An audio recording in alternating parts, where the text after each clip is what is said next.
এমপিরা, নেতারা, ইউনিয়ন চেয়ারম্যানরা, মেম্বাররা মানুষের কাছে দায়বদ্ধ থাকুক। 100 টাকা হইলে 100 টাকার হিসাব দিবে, 500 টাকা হইলে 500 টাকার হিসাব দিবে না কেন হিসাব? এই দিরাই থানা রোডের এখানে বড় বিলবোর্ড টাঙায় বলে দিবে এইবার এমপি সাহেব 4.5 কোটি টাকা পাইছিল, এই কাজে খরচ করছে। জনগণের জানার এটার অধিকার আছে না? এই টাকার মালিক এমপি? টাকার মালিক কে? এই টাকার মালিক আপনারা তো। এই টাকার মালিক জনগণ।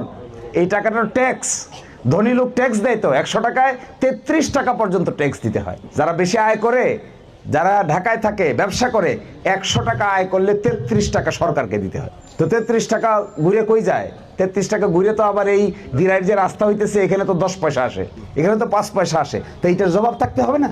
মারিং কাটিং করলে তো এগুলোর জবাব থাকতে হবে না। আর যদি এমপি সাহেব দুতুর বুতুর করেন, আমি যদি দুতুর বুতুর করি আর কাকের মতো মরিচ যেরকম করে লুকায়, ডাইনে একটা, বামে একটা, সোজা একটা, উল্টা একটা লুকাইতে থাকি, তাহলে এমপি সাহেবকে তো আপনাদের সামনে জবাবদিহিতার মুখে দাঁড় করাইতে হবে। জবাব দেন। এমপি হয়ে গিয়া খালি বড় বড় গাড়িতে চড়বেন, এইটা হবে না তো। ঠেকাটার জবাব তো দিতে হবে। যতক্ষণ এগুলো আমরা করতে না পারবো ততক্ষণ তো রাজনীতিতে কোনো পরিবর্তন আসবে না। তো মারিং কাটিং চলতে থাকবে। আর ওই দিন আমি বলছিলাম এক জায়গায়, কালকে চট্টগ্রামে বলে আসছি, এরকমও চেয়ার আছে, এরকমও টেবিল আছে যাদের হাত পা আছে। কিছু কিছু চেয়ার টেবিল আছে অফিসে, একটা ড্রয়ার থাকে টেবিলে, টেবিলের ড্রয়ারে দেখবেন টাকা খায়। আছে না এরকম ড্রয়ার? তো এর তো হাত পা নাই, এ টাকা খায় কি করে? এটা এমন টেবিল যে টেবিলের হাত পা আছে।